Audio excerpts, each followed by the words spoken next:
wabarakatuh. Waalaikumsalam warahmatullahi wabarakatuh. Bismillahirrahmanirrahim. Alhamdulillahilladzi wa kafa. Wassalatu wassalamu ala habibina Mustafa Sayyidina wa syafi'ina wa maulana Muhammad. Subhanakallahumma la ilma lana illa ma 'allamtana innaka antal alimul hakim.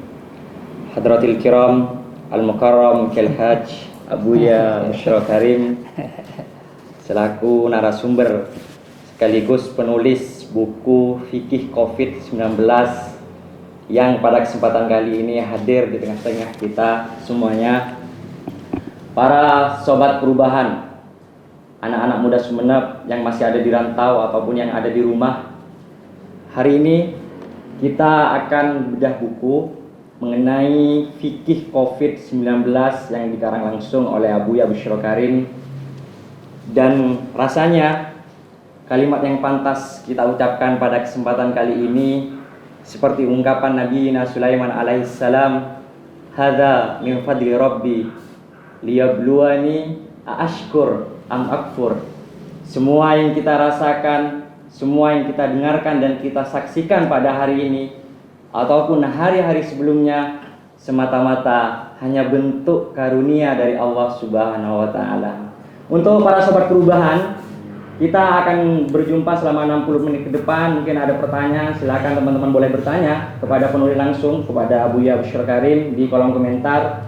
Sebelum kita memulai itu, marilah kita bersama-sama memohon kepada Allah Subhanahu wa taala semoga pertemuan ini teriring doa Allah Subhanahu wa taala dan mendapatkan keberkahan dari Allah Subhanahu wa taala. Assalamualaikum warahmatullahi wabarakatuh. Waalaikumsalam warahmatullahi wabarakatuh. Bismillah, alhamdulillah, wassalatu wassalamu ala rasulillah wa ala alihi wa sahbihi wa mawala, la hawla wa la quwata illa billah. Yang saya hormati, saya cintai sahabat kita ini, ya Ahmad Yunus serta para sahabat yang lain. Memang kita ini tidak akan lepas dari perubahan, tidak akan pernah lepas dari perubahan. Ya, siapapun yang tidak mau berubah pasti akan tergilas dengan zamannya, termasuk perubahan hukum-hukum. Nah, ini langsung saya. Jadi selalu hukum itu selalu ada perubahan-perubahan. Misalnya, wa fil hadari itu ahkam. Ketika kita itu ada di rumah, itu ada hukum. Hukum yang memang harus dilaksanakan di rumah. Karena memang itu hukum di rumah. Tetapi ofis safari misalnya, ketika kita bepergian, di situ juga ahkam. Ya. Ada hukum yang berhubungan dengan apa? Sedang kita musafir, bepergian. Ketika kita aman, juga ada ahkam. Dalam posisi, dalam situasi aman, ahkam, ada hukum. Ketika dalam peperangan juga ada hukum.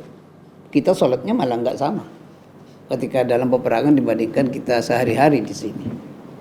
Nggak mungkin lah kita sholat seperti situasi aman seperti sekarang ketika itu peperangan, ya habis kita ditembak oleh musuh kita.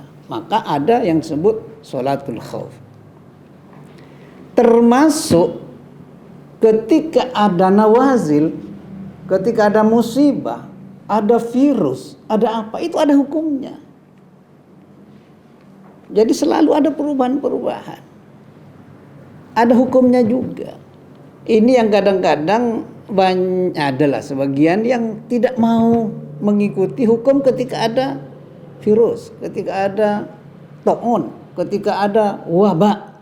Padahal Rasulullah jelas, ketika ada wabah, ada ta'un, ada perbedaan dibandingkan ketika tidak ada penyakit, tidak ada virus. Sehingga ketika kita ini sekarang melakukan sesuatu yang berbeda dengan ketika kita itu aman, tidak ada virus, berarti kita ikut Rasul. Ini yang harus dipegang dulu. Karena Rasul ketika itu berubah. Jangan mengatakan ini kok buatan sendiri sih, misalnya itu ya. Enggak. Sahabat juga punya sikap. Rasul juga punya sikap ketika ada wabah seperti itu. Bahasa Arabnya bisa wabah, to'on. Sekarang Siti Corona. Ya, biar tidak tegang ini ya. Kok kelihatannya tegang. Ya. Ini yang harus didudukkan dulu ya masalahnya. Masa orang bepergian mau melaksanakan hukum secara seperti di rumah? Coba. Apa? Itu tuh saja menyulitkan kita. Biasanya bisa kok sholat qashar, nggak dikosor. Misalnya itu kan satu contoh. Nah, maka saya memulai tulisan ini karena melihat situasi di Sumeneb itu yang memang belum banyak, bukan tidak ada, belum paham semua kadang-kadang dalam situasi yang seperti ini. Orang masih nanya-nanya, apa sih mau pakai masker sholat? Apa sih harus pakai jarak sholat itu? Rasulullah memerintahkan memang harus sawu sufufakum. Fa inna taswiyatas sufufi min tamamis shalah. Ayo luruskan barisnya, rapatkan barisannya. Iya memang. Iya, kapan itu Rasulullah bersabda seperti itu? Kan gitu persoalannya. Nah, ini. Sama dengan hukum qashar dan semacamnya. Salat qashar.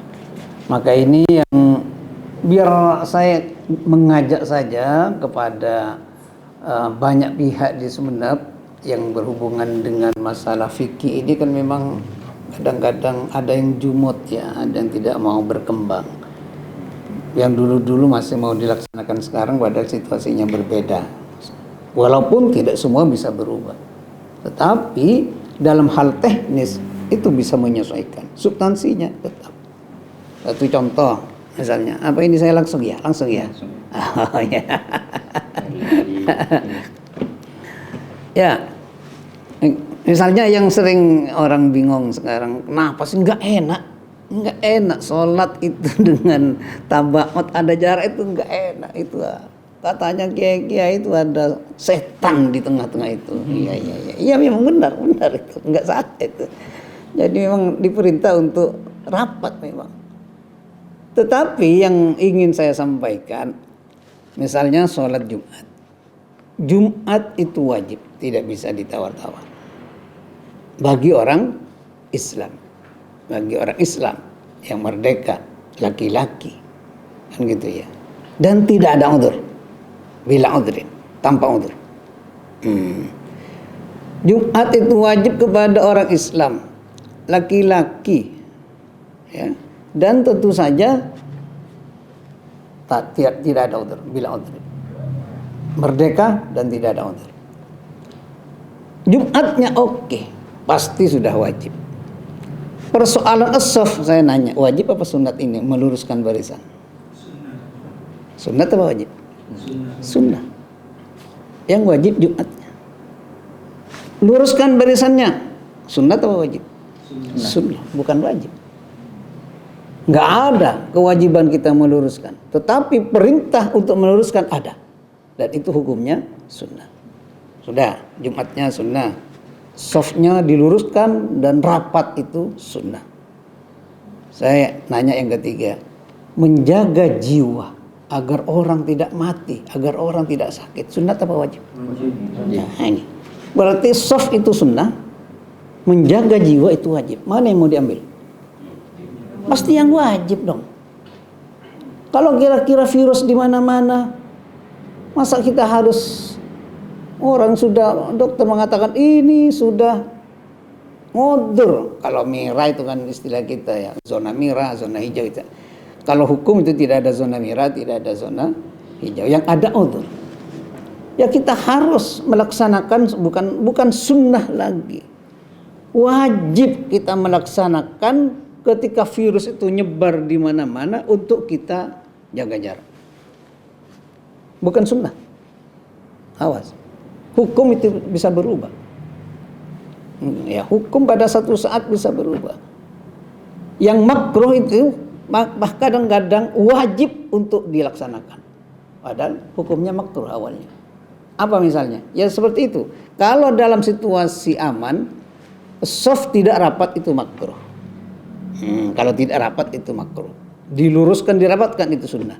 Sehingga kalau tidak lurus, tidak rapat itu makruh. Kalau situasi aman. Tetapi makruh ini bisa wajib ditinggal. Berubah lagi hukumnya. Wajib ditinggal ketika situasinya memang tidak memungkinkan karena ada virus dan semacamnya. Ini sekedar contoh bagaimana perkembangan hukum. Jadi kalau dalam kaidah itu diantaranya adalah al-hukmu yaduru ma'al illati wujudan wa adaman. Hukum itu berputar sesuai dengan illatnya.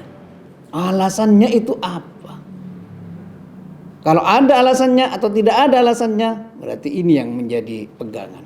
Wujudan wa adaman misalnya. Jadi sekarang misalnya ada udzur sakit. Sakit bagaimana? Wajib Jumat apa enggak? Orang sakit. Tidak wajib. Mukallaf dia, laki-laki, merdeka, tapi sakit, enggak usah ke Jumat. Tidak wajib dia ke Jumat. Sholat di rumahnya, orang sakit masa mau ke masjid. Seandainya ke masjid, gimana dia? Maksa diri ke masjid, ya sah saja sholatnya. Tapi tidak wajib dia. Tidak wajib dia. Tidak wajib. Sehingga kalau di kitab-kitab itu ada istilah yulgazulana, ada tebak-tebakan. Ya seperti itu. Misalnya kalau yang ikut Imam Syafi'i yang ketat, sholat Jumat itu 40 orang. Tapi yang ada cuma 39. Nggak ada lagi. Sehingga ini ada yulgazulana itu, ada orang sholat, dia bisa sah sholatnya karena orang lain. Bukan karena dirinya sendiri. As-sah sholatnya, kenapa sah? Karena orang lain, bukan karena dirinya. Ya seperti ini misalnya 39 ditambah 1 yang tidak wajib itu orang sakit ekonomi. Ini biar 30, biar 30, biar 40. Ayo sholat. Akhirnya walaupun ini tidak wajib, gimana? Sholatnya orang 39 itu sah. Berarti 39 orang yang sholat Jumat itu sah gara-gara orang lain itu namanya. Itu di Fathul Mu'in, di ada banyak seperti itu. Ya, tulisan-tulisan kitab. Ya inilah. Ini orang sakit saja tidak wajib. Bagaimana sekarang kalau kita tarik? Bagaimana kalau misalnya khawatir, ketakutan, takut sakit? Karena kenapa? Intisyarul khaufi. Istilahnya dalam kitab di sini ini intisyarul khaufi. Menyebarnya rasa takut. Kalau saya ke sana ini khawatir sakit, virus di mana-mana. Orang lagi berpikir, kalau ke sana saya ini bisa sakit dan semacamnya, bisa saja sakit. Ada kekhawatiran seperti itu juga tidak harus melaksanakan Jumat. Ini sampai berapa menit ini saya? 60. Oh, kapan dialognya? Saya kepingin dialog yang lebih lama, Pak. Baik. Iya. Ada beberapa pertanyaan yang masuk kepada kami bahwa memang di situasi pandemi COVID-19 ini masyarakat kita kadang ada yang takut terhadap perkembangan COVID ini yang semakin meningkat, terutama dalam hal kegiatan ibadah. Kita flashback sejenak, bagaimana kehidupan di era Rasulullah ataupun di era sahabat ketika ada wabah taun di kala itu. Bagaimana kita bisa hidup di tengah-tengah beragama di tengah wabah? Apa seharusnya masyarakat kita untuk hidup di tengah-tengah wabah yang harus dilakukan seperti apa dalam ibadah apapun? Karena itu yang sangat kontroversial yang sampai saat ini yang sering ditanyakan oleh masyarakat. Ya. Di sini ada halaman berapa? Halaman mauqifun Nabi, sikap Nabi ketika ada taun. Halaman, tolong dibuka ya, halaman 10. Ya dibaca, yuk siapa yang mau baca? Halaman 10. Ayo. Baik, halaman 10. Halaman 10. Al-Wihdah Ar-Rawiyah. Jadi intinya begini, biar banyak anunya ya. orang mungkin yang dari tempat yang lain-lain kan bisa nanya ini, bisa nanya yang Bisa Bu ya. langsung bisa anu ya. Nggih. Ya. Ini halaman 10 misalnya ya. Saya mulai dari ayat di halaman 10 itu, wala tulqu bi aidikum ila tahlukati wa ahsinu. Ya. Ya, wala tulqu bi aidikum ila tahlukati, terus ayatnya wa ahsinu innallaha yuhibbul muhsinin, itu paling bawah. Innallaha yuhibbul muhsininnya, ya. Nah, jangan lemparkan dirimu itu kepada jurang kehancuran. Wala tulqu bi aidikum ila tahlukati. Ayat ini dulu turun bukan masalah wabah. Tapi ayat ini turun dulu ketika umat Islam di dalam peperangan. Maka ketika ada orang nyerang, kata Allah dalam Al-Quran, kamu jangan diam. Wa anfiqu, ini sebelumnya ayatnya wa anfiqu. Berilah, keluarkan hartamu. Kalau Anda diserang oleh orang lain, keluarkan hartamu, keluarkan dirimu. Kalau kamu diam, berarti kamu menghancurkan dirinya sendiri. Sudah diserang, neng. Alasannya tawakal. Ya mati. Ya, namanya menghancurkan dirinya sendiri. Ya, ini ayatnya dulu. Sehingga tidak hanya sekedar ini, dari berbagai tafsir halaman 13-nya itu, apa yang disebut menghancurkan dirinya sendiri, macam-macam. Ini yang pertama, yang hubungan dengan perang dan semacamnya. Kafun adil ghazwi wa infakin fihi. Mereka tidak mau membelanjakan hartanya untuk perang itu. Ya, menghancurkan dirinya sendiri. Masa mau perang diam? Ya, enggak ada senjatanya. Padahal dia punya. Harta dia punya. Biaya dia punya, tapi diam. Kalau tidak mengeluarkan hartanya, kata Allah, ini menghancurkan dirinya sendiri. Umat Islam akan hancur. Wala tulqu bi aidikum ila tahlukati wa ahsinu. Atau ini nomor 4 misalnya yang langsung berhubungan dengan sekarang. Iqaul anfus fil halak. Iqaul anfus fil, jiwa-jiwa ini akan hancur. Pribadi kita akan rusak. Jangan sampai kita membuat pribadi kita ini, jiwa kita ini rusak, badan kita ini rusak, hancur. Wala tulqu bi aidikum ila tahlukati.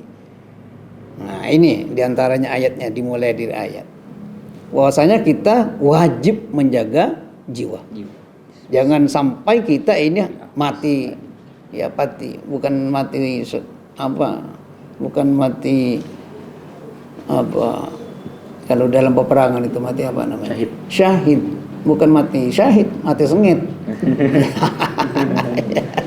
Mati sengit bikin neng menghancurkan dirinya sendiri. Maka misalnya haram bunuh diri, misalnya. Ini dari ayat ini diantaranya. Haram bunuh diri. Di sini ada semua. Haram bunuh diri. Kenapa? Ya karena menghancurkan dirinya sendiri.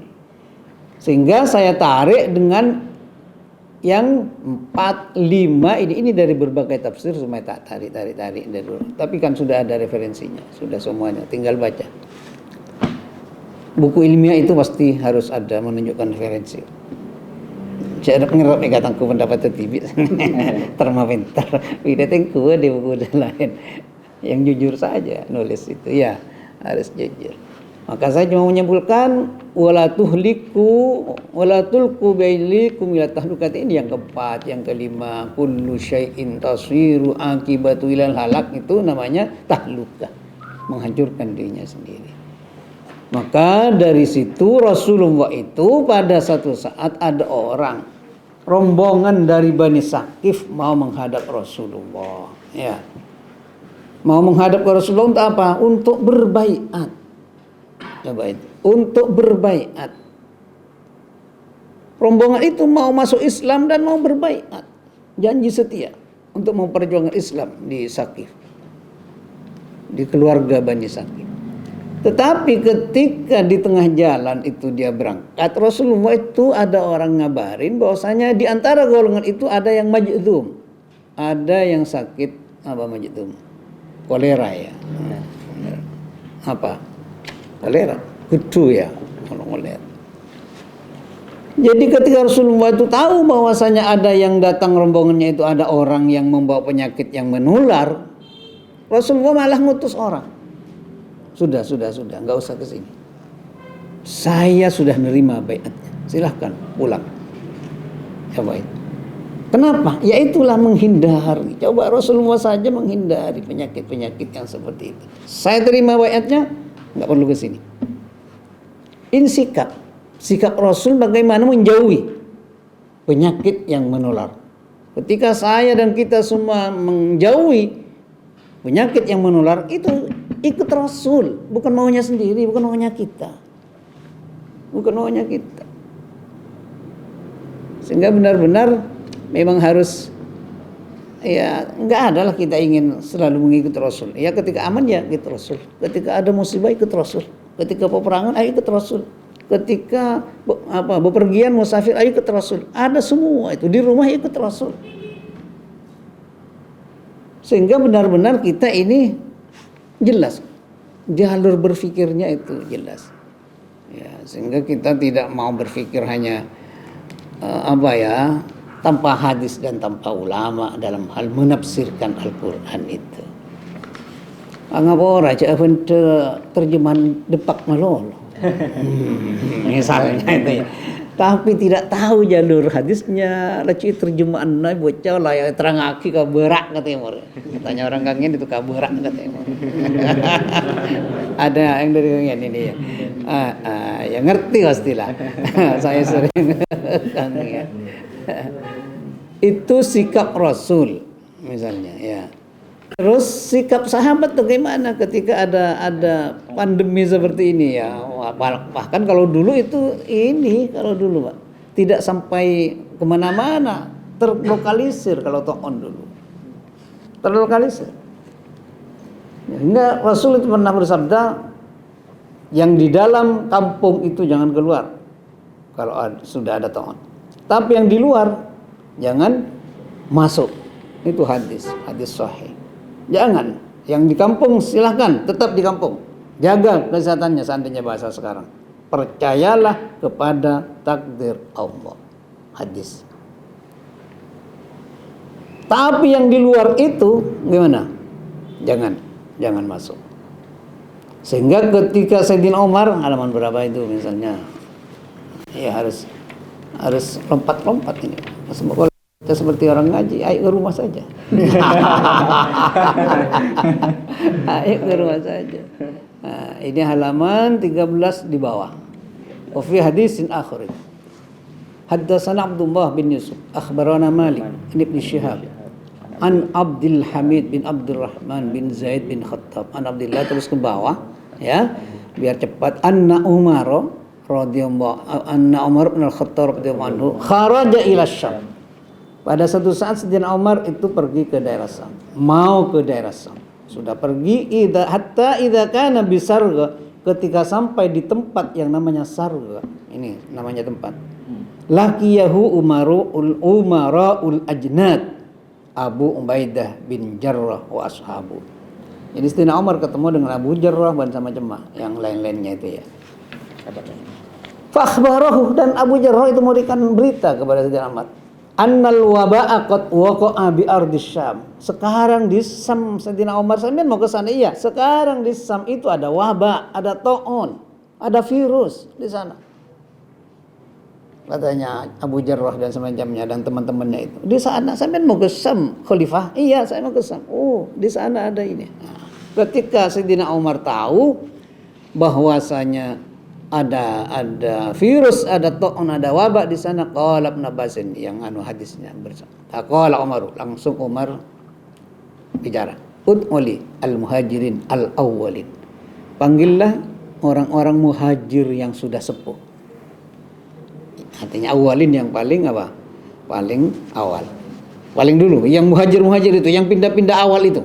Yang pindah-pindah awal suruh ke sini, bukan yang beli sepuh. Yang pindah-pindah awal itu ke sini. Karena yang pindah-pindah awal ada yang muda. Jadi yang pindah-pindah dulu ya pertama itu suruh ke sini. Saya mau merapat, mau mustawarah, fastasyarahum ini kan. Fada'ahum fastasyarahum. Dipanggil orang-orang muhajir itu yang apa artinya, kenapa dipanggil yang pertama? Berarti orang yang muhajir yang pindah pertama itu imannya kuat, loyalitasnya kuat itu. Karena orang pindah itu bisa mati di tengah jalan, dihabisin musuhnya kan gitu ya. Kalau sudah aman-aman berangkat kan enak. Ini awal berangkat dari Madinah kan memang tidak aman. Berarti orang yang berangkat duluan itu berarti ini loyalitasnya kepada Nabi itu oke. Imannya kuat sehingga dipanggil duluan. Ini orang yang berkualitas imannya. Saya ingin tahu dulu. Coba tidak aman ya. Bahkan Rasul waktu pindah ke Madinah itu, hijrah ke Madinah, coba lihat dalam sejarahnya. Dia lewat di tempat yang tidak biasanya dilewati orang. Tidak biasanya dilewati orang. Ini bagian dari strategi.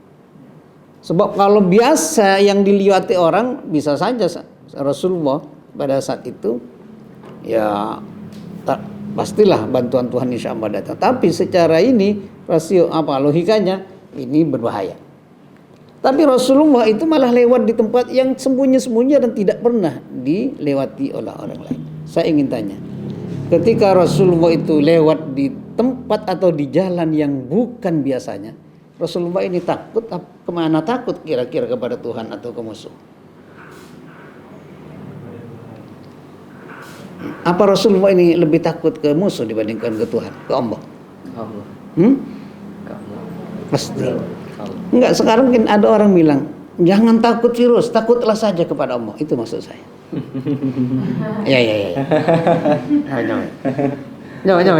Ada kan? Ada. Sudah, jangan takut kepada virus, takut saja kepada Allah. Berarti Rasulullah itu yang sembunyi-sembunyi tidak takut kepada Allah ya? Saya mau nanya. Jangan maha suci. Pasti ini akhsyakum lillah, sayang orang yang paling takut kepada Allah. Enggak mungkin Rasulullah itu lari-lari seperti itu di tempat di jalan-jalan yang sembunyi-sembunyi itu karena lebih takut kepada musuh dibandingkan kepada Allah. Enggak mungkin. Itu bagian dari strategi. Nanti cebok ngocol. Apa rahmat takut ke pangeran fi, tak usah takut ke virus. Cek ngocol. Cak nane koran cek. Berma cek sokor ngocol cak nane kan beda pojok itu ya. Nah, di pojok ya. Hah? Iya, radar kan ada. Ada itu. Apa itu Rasulullah takut? Jangan gitulah caranya berpikir. Yang salah ini cara berpikirnya. Coba. Kalau orang takut kepada musuh lari apa enggak? Lari. Kalau takut kepada Allah, malah harus mendekat. Coba. Ini. Gimana? Jangan. Takut ke pangeran. Ayo, apa cemburu dari pangeran. Wah. Salah lagi cara logika berpikir. Wa akhbarahum annal waba'a qad waqa'a bisyam fakhtalafu faqala ba'dhum qad kharajta li amrin wa la nara an tarji'an wa qala ba'dhum ma'aka baqiyatun nas wa ashabu Rasulillah sallallahu alaihi wasallam wa la nara an tuqaddimahum ala hadzal waba'. Jadi orang-orang yang hijrah awal itu ditanya gimana ini ada wabak, ternyata tidak sama pendapatnya. Karena kalau tidak sama pendapatnya itu biasa. Yang satu bilang sudah jangan kembali Sayyidina Umar, masuk saja ke Syam. Karena sambian ini sekarang sedang berbunyi HP-nya. Seandainya di silent mungkin lebih bagus. Itu aja ya. HP saya 2 di silent semua.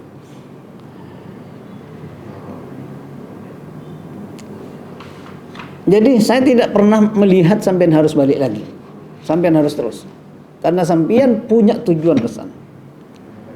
Umar ke sana punya misi yang harus dilaksanakan, katanya sebagian. Tapi yang lain enggak ulang-ulang yang lainnya. Ulang-ulang, jangan pulang aja. Sambian membawa banyak sahabat ini. Ini banyak yang hafal Quran, katanya orang yang lain itu atau kelompok yang lain. Juga sudah. Ini kalau masuk sana mati semua, ini banyak yang mati nih orang-orang yang hafal Quran. Akhirnya apa? Di sini disebutkan irtafi'un. Sudah keluar sudah. Ayo minggir dulu, minggir. Setelah itu dia Rasulullah manggil lagi orang-orang Ansor. Yang kalau tadi muhajir, sekarang orang-orang Ansor dipanggil. Ternyata sama, ini panjang kan hadisnya. Ketika menghadap Rasulullah ternyata sama, dua kelompok juga. Ada yang bilang lanjut, ada yang bilang pulang balik. Karena tidak ada keputusan, akhirnya di sini disebutkan Sayyidina Umar itu manggil lagi orang yang memang sepuh. Oh, hahuna mimmasyakhati Quraisyin ud'uli mangkana huna mimmasyati Quraisyin mim muhajiratil fathi. Coba panggil orang-orang sepuh. Ini orang sepuhnya. Orang-orang sepuh coba panggil yang dari Quraisy itu. Panggil itu orang-orang Quraisy yang sepuh-sepuh. Cerita Sayyidina Umar, sahabat begini, muhajir begini, Ansor begini pendapatnya. Menurut sampean bagaimana? Akhirnya di belakang itu disebutkan, saya pernah mendengar Rasulullah Sallallahu Alaihi Wasallam itu ada hadisnya. Apa? Saya pernah mendengar di belakang, idza sami'tum bihi bi ardin fala taqdamu alaihi wa idza waqa'a bi ardin wa antum biha fala takhruju firaran minhu. Ini. Saya pernah Rasul itu bersabda seperti ini. Apa? Kalau antum semua mendengar ada di sebuah bumi, di ardin, apa provinsi atau apa, di situ ada wabak, jangan maju ke sana. Fala taqdamu alaihi. Cek mangka, cek entar. Tapi wa idza waqa'a bi ardin wa antum biha, ketika Anda ada di dalam bumi yang di sana itu ada wabak, apa Rasulullah fala takhruju firaran minhu. Jangan lari. Ngapain? Jangan kemana-mana. Sebab kalau kemana-mana bisa saja itu satu sisi yang membawa virus akhirnya kemana-mana virusnya, atau mungkin kurang apanya, kurang bisa saja kurang keimanannya dan atas takdir Allah, itu maksudnya. Bisa saja seperti itu, diartiin seperti itu. Tapi hadisnya hanya menyebutkan fala takhruju firaran min. Setelah mendengar hadis itu yang dibawa oleh orang-orang sepuh Quraisy itu, Sayyidina Umar langsung fahamidallahu Umar. Langsung alhamdulillah, tsumman sarafa.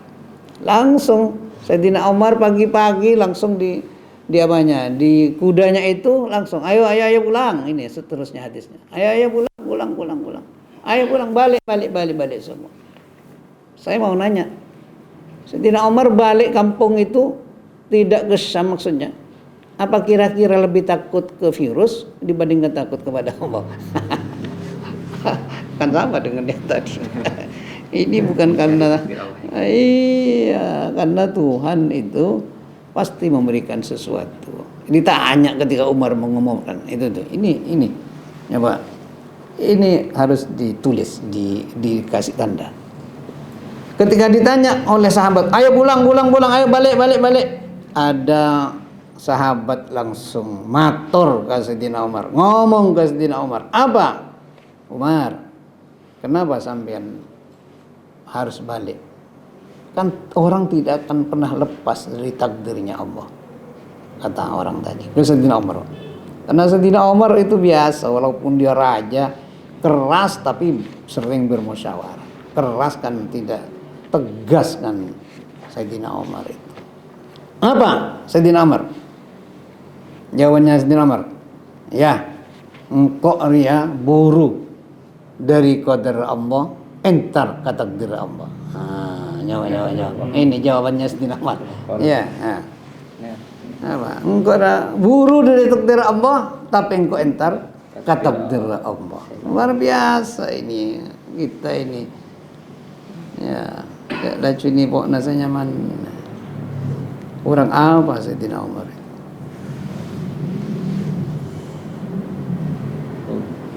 Nah itu menunjukkan kita ini harus ada usaha, ya, semua takdir dari Allah untuk bisa bagaimana diri kita dan masyarakat ini tidak sampai kena virus corona kalau sekarang. Tapi kalau dulu kan langsung namanya saja wabak ya virus. Ya bahasa kita adalah virus. Ada pertanyaan lagi? Ya. Bagi teman-teman. Mana? Ayo. Terima kasih beliau izin bertanya terkait fikih COVID-19 ini, kira-kira melihat konteks sekarang, kira-kira mungkin kan nggak dijadikan kebijakan formal, mengingat sekarang kan ada dilema antara apa yang dilakukan dahulu kesehatan atau ekonomi. Mengingat di era Rasulullah mungkin badan ekonominya tidak sekompleks sekarang. Jadi bagaimana kira-kira relevansinya? Iya. Kalau secara nasional biarin nasional. Ya. Kalau di Sumeneb mungkin saya yang pertama setelah bermusyawarah. Artinya di sini ini saya ngambil jalan yang moderat. Ya. Moderat dalam arti karena walaupun ada yang kena virus, saya lihat dan kami Forkopimda lihat itu tidak seperti situasi di Sidoarjo misalnya atau di Surabaya yang virus itu sudah kemana-mana. Bahkan ini barusan saya sebelum berangkat Bu dokter di rumah sakit Bu Erli ke rumah, ini ada kena satu lagi yang positif corona. Dari mana? Pagar Batu. Kok bisa? Ya kalau KTP-nya KTP Jakarta, cuma dia pulang itu aja. Setelah di swab beberapa hari yang lalu positif, sekarang itu dijemput. Ini nih, sekarang dijemput nggak mau, awalnya nggak mau. Kalau tidak mau angkut, saya bilang gitu, angkut. Biar saya nanti bilang ke Kapolres sama Dadim, angkut. Kenapa? Satu sisi memang harus moderat, tapi satu sisi kita harus tegas. Angkut, seperti yang 2 malam yang lalu ya, yang Pavian, itu nggak mau dites, di rapid test nggak mau. Di swab 5 orang nggak mau. Sekarang saya panggil Pak Kalebun 2 malam yang lalu, sini Kalebun datang. Tugas utama Kalebun sekarang, ayo bagaimana orang ini, yang 5 orang ini bisa ke rumah sakit malam ini sampean. Kalau malam ini Pak tetap saja tidak mau, besok saya angkut. Ya seperti ini. Harus ada nego dulu, harus ada musyawarah dulu. Kalau tidak, jangan. Menjaga jiwa manusia wajib hukumnya. Jadi bukan karena apa-apa. Kalau nyebar kemana-mana, ini kan persoalan lain. Wajib ini, pemerintah wajib. Dan kita semua harus wajib juga menjaga menyebarnya virus itu. Maka kami melokalisir. Nah itu maksud saya jawaban. Kami melokalisir. Di mana ada yang sudah kena langsung. Biarpun katanya orang kok apa. Pokoknya nggak boleh keluar. Dikasih plakat nggak boleh keluar dari rumahnya. Itu ketegasan pemerintah. Sebab kalau tidak seperti itu, ini akan ya intisar, akan menyebar kemana-mana.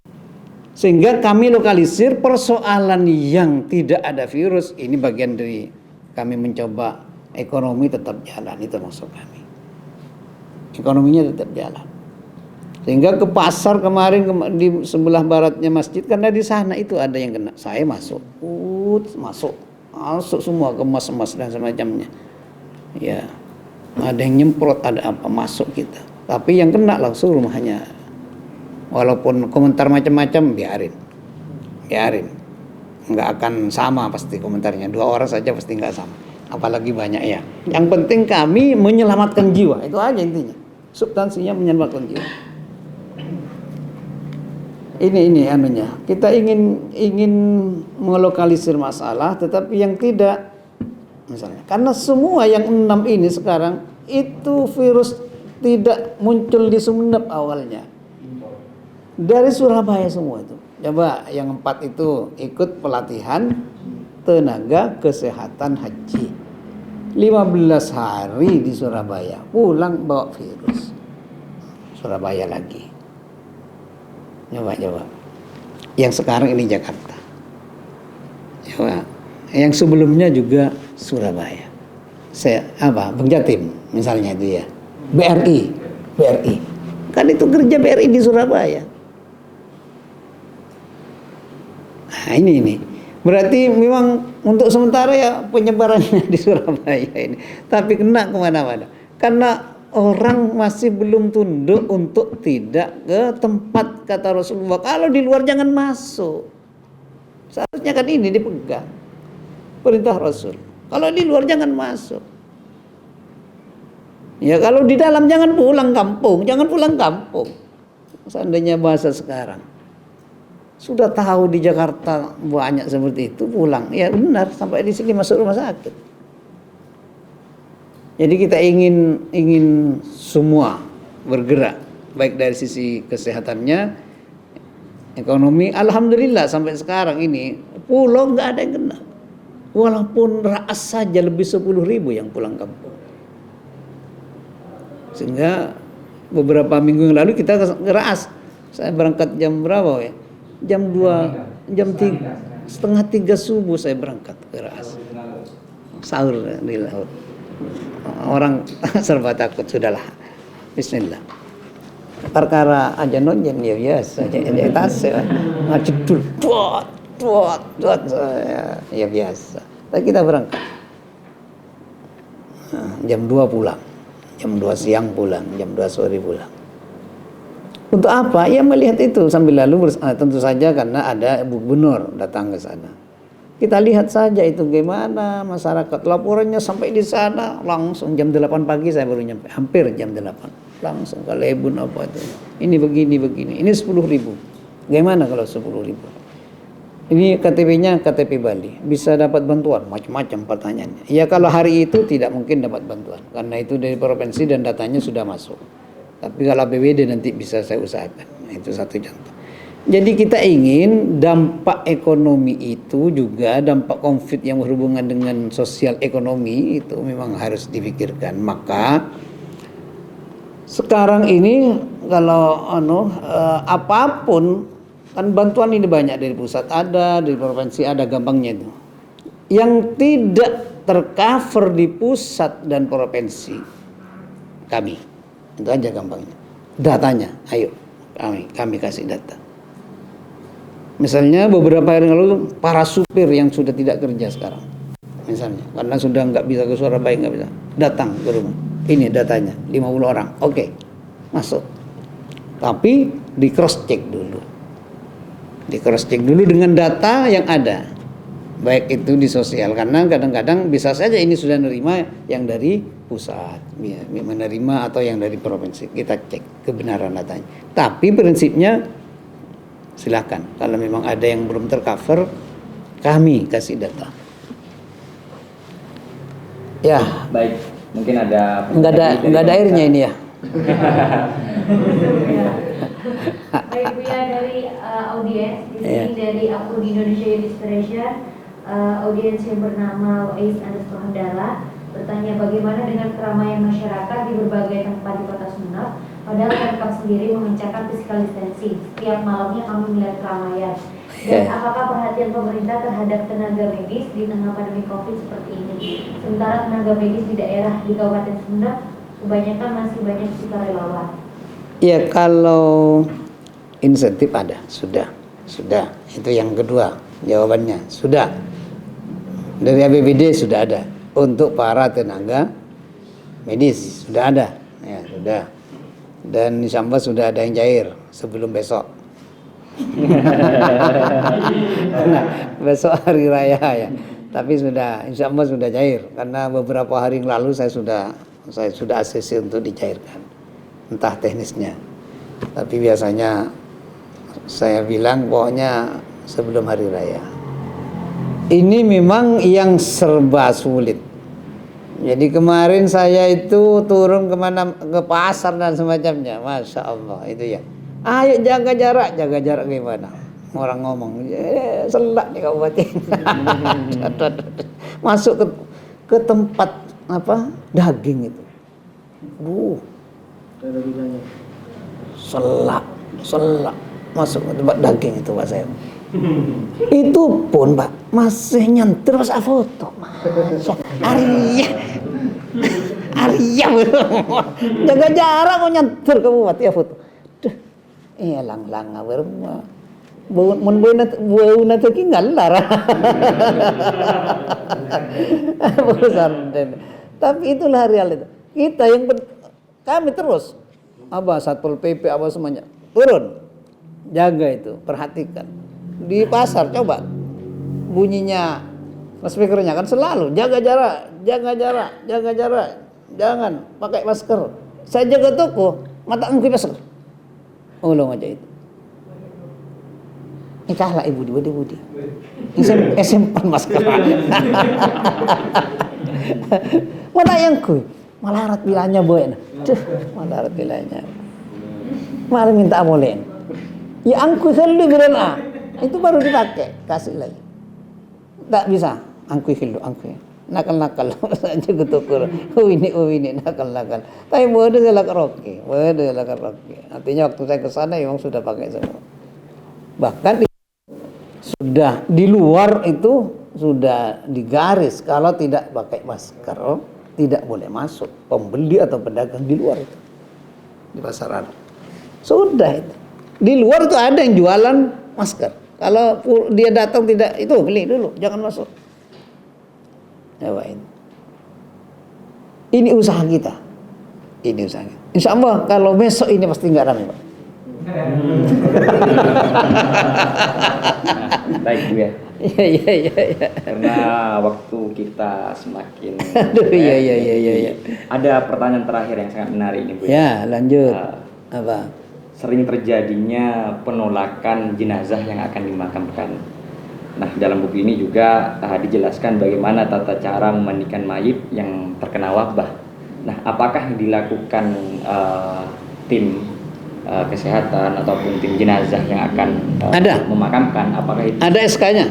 Ada tim khusus penguburan jenazah. Dan malah itu orang Pangarangan semua. Anak buahnya Pak Ion. Kuburannya khusus juga. Di mana-mana.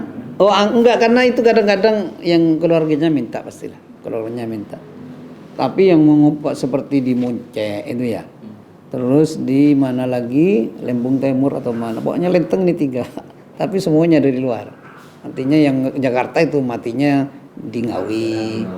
Yang Malaysia sudah mati di Malaysia itu ya, cuma tetap saja dibawa ke sini.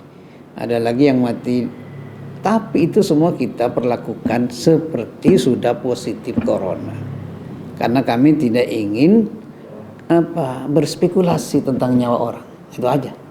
Padahal Bapak Ibu yang saya hormati, APD-nya saja ketika penguburan dari yang 6 sampai 7 orang yang ngangkut dan polisi tentara itu bisa 20 juta sekali. Satu kali itu APD-nya. Cuma kami harus menjaga jiwa. 20 juta itu apa maknanya? Kalau kita bisa menyelamatkan banyak orang. Jangan seperti di Sidoarjo kan. Ya, Sidoarjo itu kan dibuka ya, Sidoarjo. Sudah dibuka lagi mayitnya. Sekarang satu desa diisolasi. Satu desa langsung. Kan tambah berat kepada masyarakat. Kalau kami apa? Kami cuma pastilah ini rumah sakit ini dokternya ini. Tapi masyarakatnya yang kena itu. Nah ini coba. Kan lebih berat masyarakat yang nanggung risikonya. Langsung diisolasi satu desa. Di rumahnya istri saya di mana? Di Mataram. 1 kecamatan langsung diisolasi.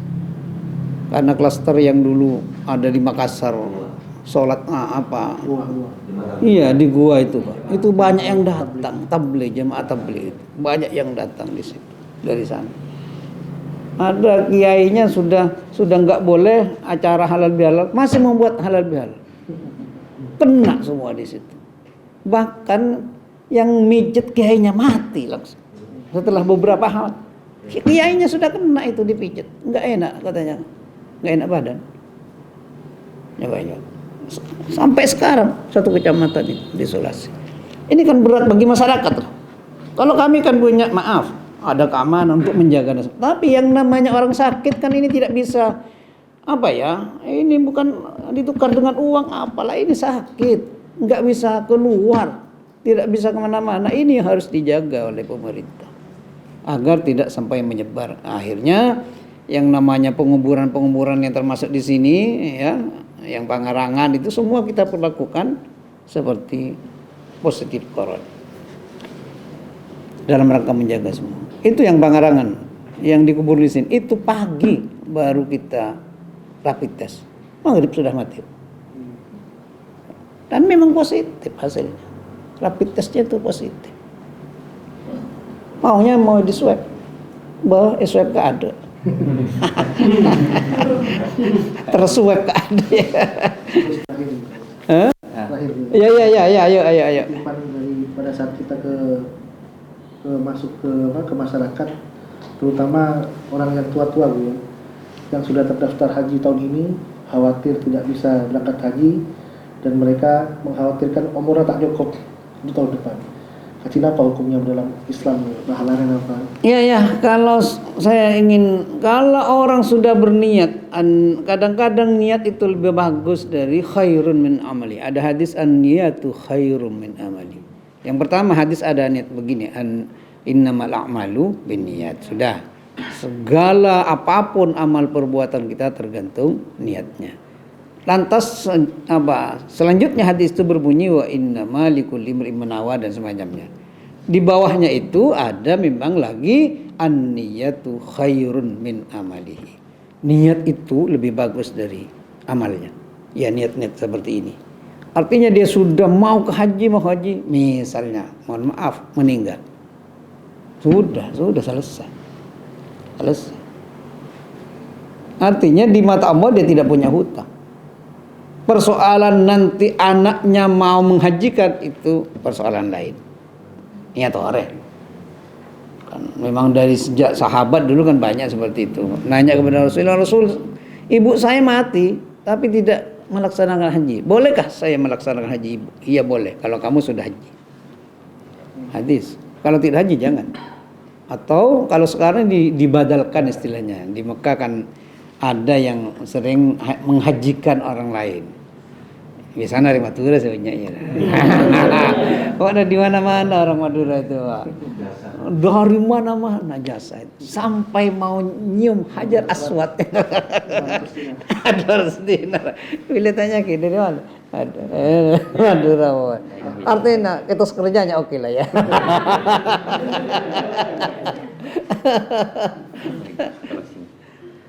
Baik Sobat Perubahan, tidak terasa 60 menit telah berlangsung bersama Buya Bishro Karim.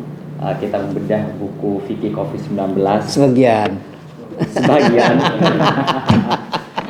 Sebagai penutup, menjadi kepala daerah bukan hal yang mudah. Melihat banyaknya permasalahan yang harus kita bedah. Melalui buku Covid-19 ini adalah jawaban sederhana yang diberikan Bapak Bupati Sumeneb kepada masyarakatnya. Mari kita tidak terlalu takut untuk terus menyikapi wabah Covid-19 ini, namun tetap harus hati-hati dan terus berikhtiar kepada Allah Subhanahu wa taala dan meningkatkan diri serta meningkatkan ketakwaan kita kepada Allah Subhanahu wa taala. Mewakili Sobat Perubahan dan kami anak-anak muda Sumeneb dari Rumah Perubahan mengucapkan banyak-banyak terima kasih kepada penulis Buya Bishro Karim telah meluangkan waktunya dan berkenan hadir di Rumah Perubahan. Jazakumullah khairul jazaa. Hadzana wa iyyakum ajmain. Subhanakallahumma wa bihamdika asyhadu an la ilaha illa anta astaghfiruka wa atubu ilaik. Assalamualaikum warahmatullahi wabarakatuh. Doa ya.